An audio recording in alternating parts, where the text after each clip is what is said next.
Eu saúdo os irmãos com a graça e a paz do Senhor Jesus. Bom dia! É um prazer e uma grande alegria poder estar novamente com os irmãos, dessa vez para expor a carta de Paulo a Tito e também a carta a Filemon. Eu sou o professor Fábio Machado e estaremos nos debruçando nessas duas cartas de Paulo. Mas antes de iniciarmos nossa exposição, vamos orar.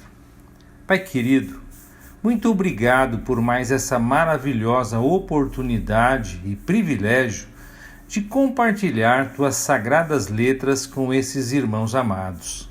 Senhor, te agradeço por colocar em nosso ser a necessidade, a fome, a sede de te conhecer mais e melhor.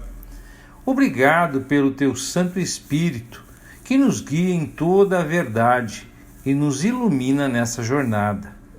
Peço que nos abençoes na exposição de hoje e fales aos nossos corações, que a tua palavra, que não volta vazia, antes fará o que te apraz e prosperará naquilo para que foi enviada, cumpra plenamente o teu propósito.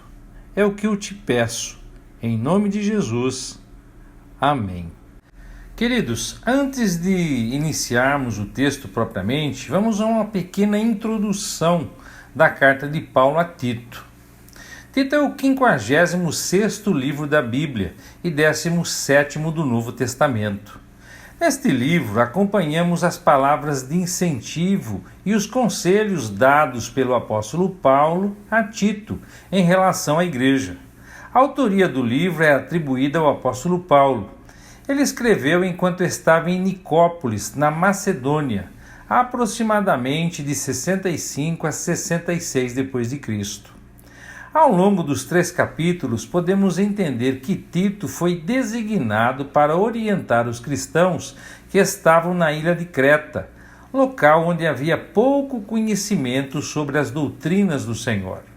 O apóstolo escreve a Tito a fim de o aconselhar e guiar durante sua missão. Um dos principais conselhos dados por Paulo a ele foi em relação à escolha de bons anciãos ou presbíteros para a igreja em Creta e o modo como eles deveriam ser instruídos.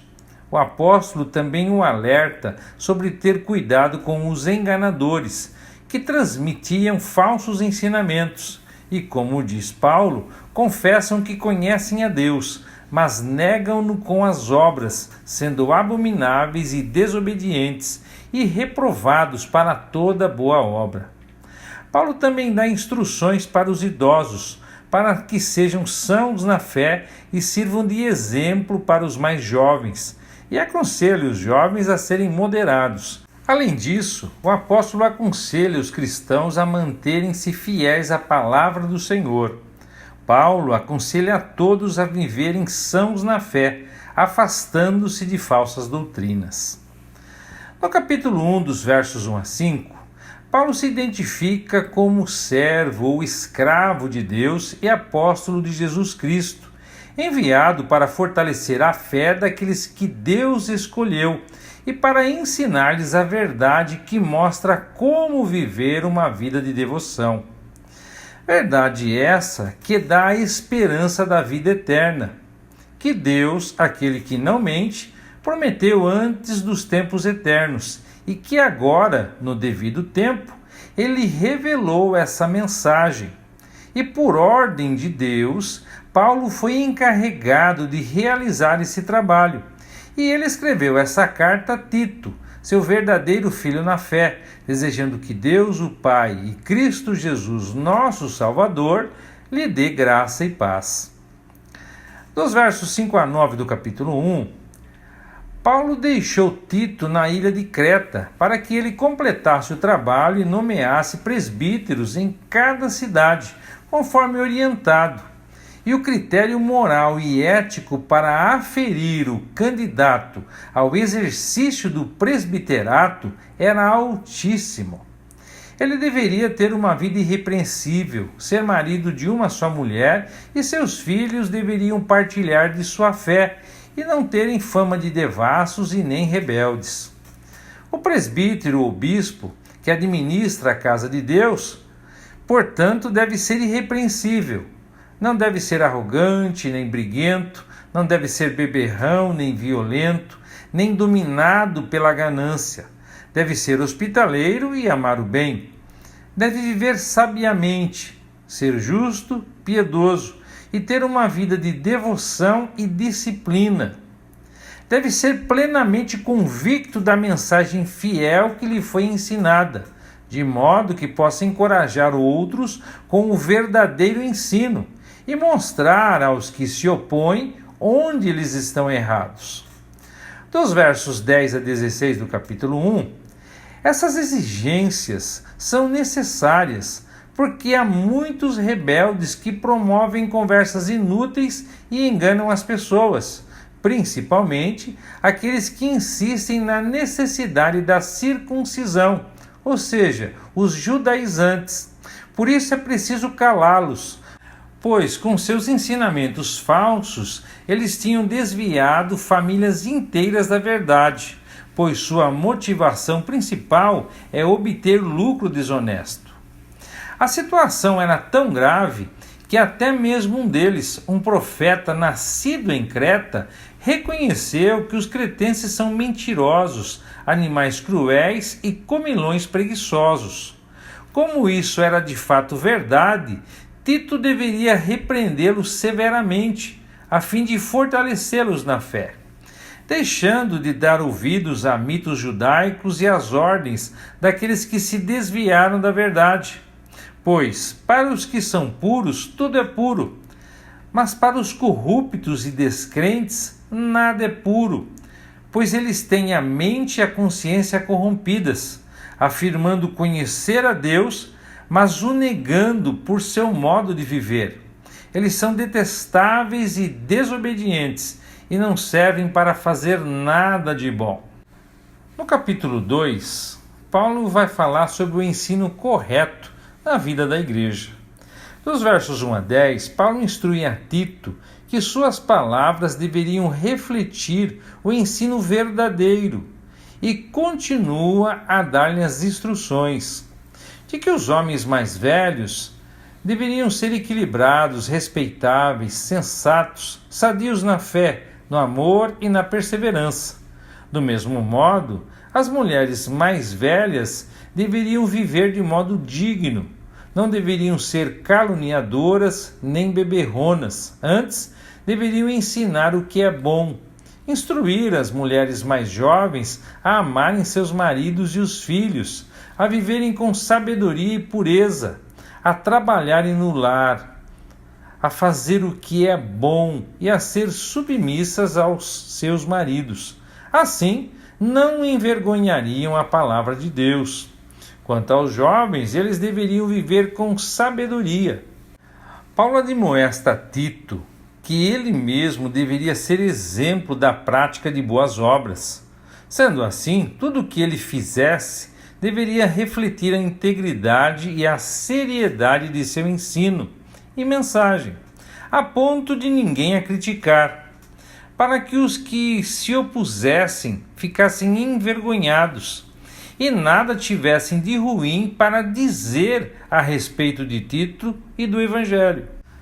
Quanto aos escravos, eles deveriam sempre obedecer a seu senhor e fazerem todo o possível para agradá-lo.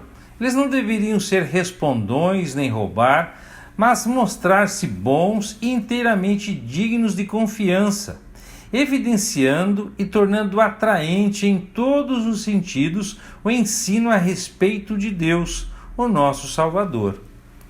E aqui convém um comentário. Observe que Paulo tratava a escravatura de uma forma completamente natural, orientando, aliás, como deveria ser o comportamento dos escravos. Em nenhum momento, como veremos daqui a pouco na carta a Filemão, ele fala contra a escravatura. Mas por que ele age assim? É porque o Evangelho nunca teve como missão mudar a sociedade. O Evangelho é poder de Deus para a salvação de todo aquele que nele crê. Ou seja, o Evangelho tem como objetivo transformar os homens que, na medida que conhecem a Deus, transformam a sociedade, e não o contrário.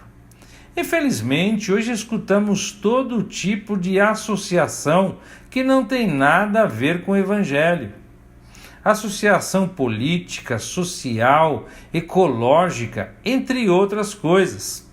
Mas continuando, nos versos 11 a 15 do capítulo 2, Paulo vai falar que a graça de Deus foi revelada, ou se há manifestado, trazendo salvação a todos os homens, como diz a tradução corrigida.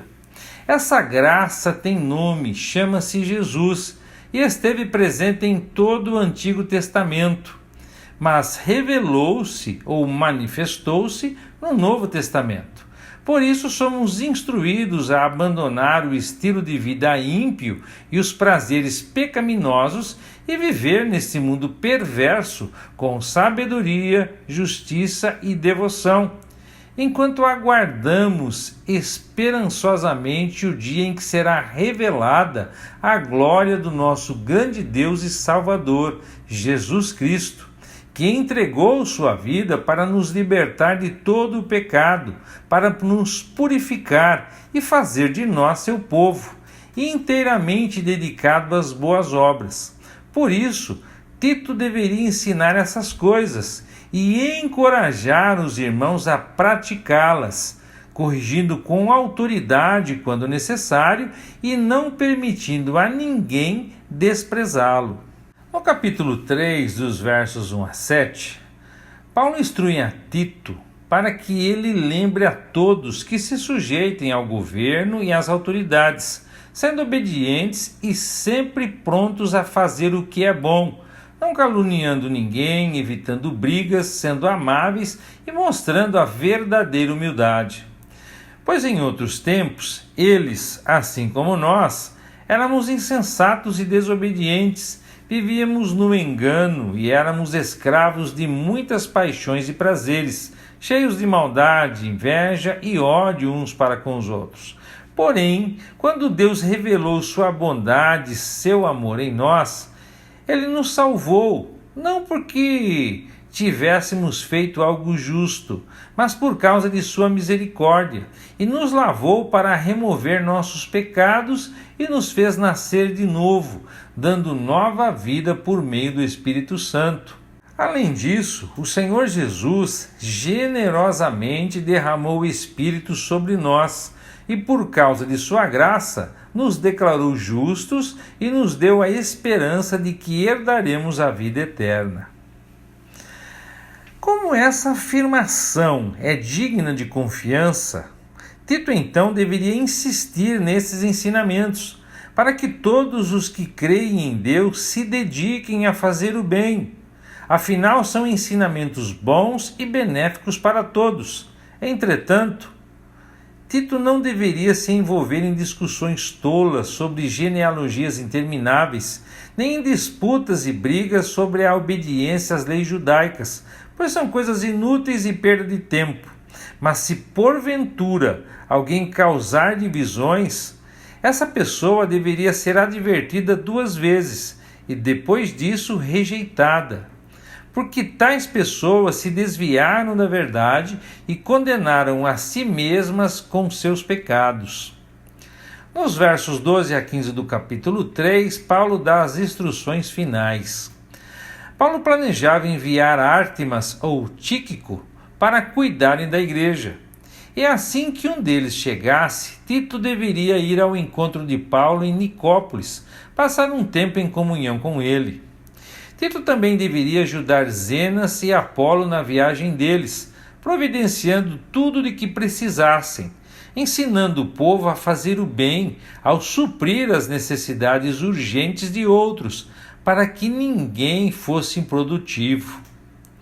Paulo conclui a carta mandando lembranças por todos e se despede enviando suas saudações a todos, desejando que a graça de Deus esteja com eles.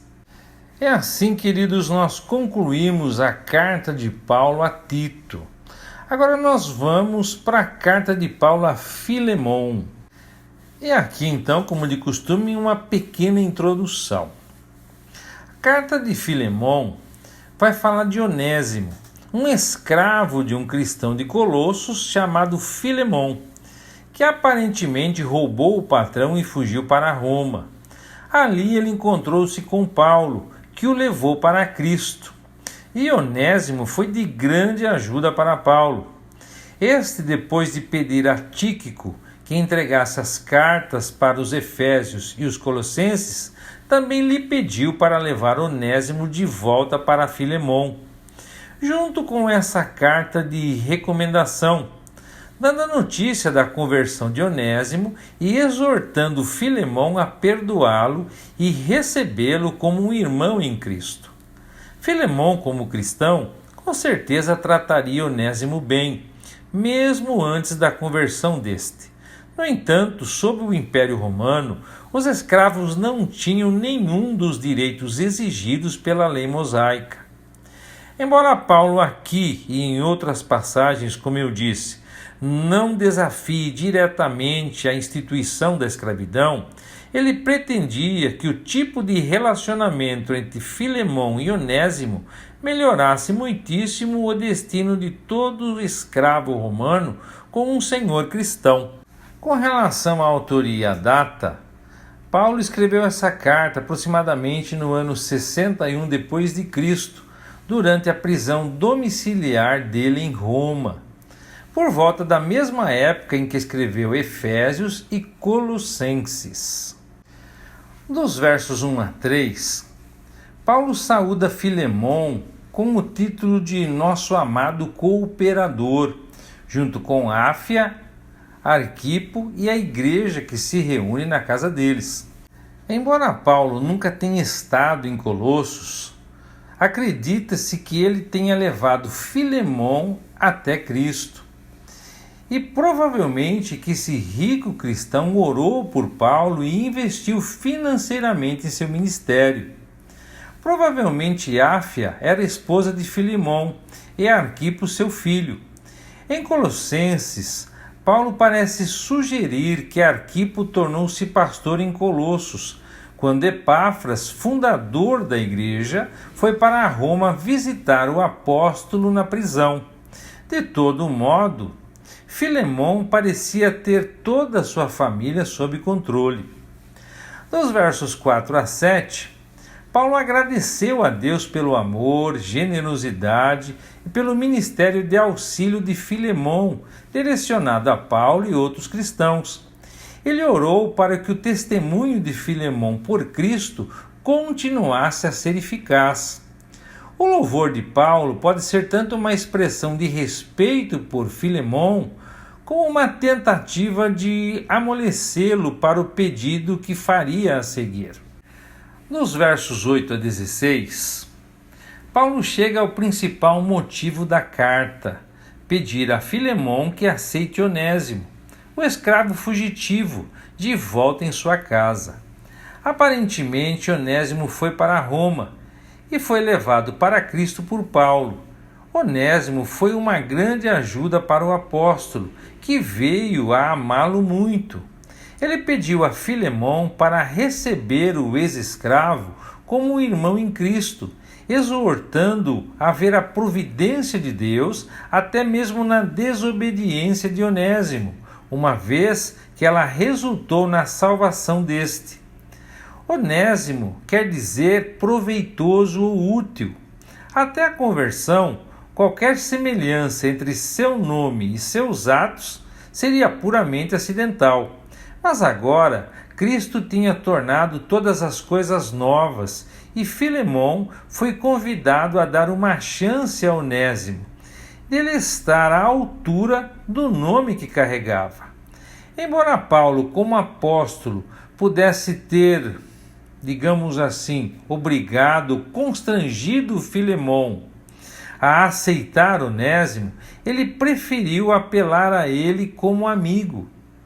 Em nenhuma passagem além dessa carta muito pessoal, Paulo refere-se a ele mesmo como sendo velho.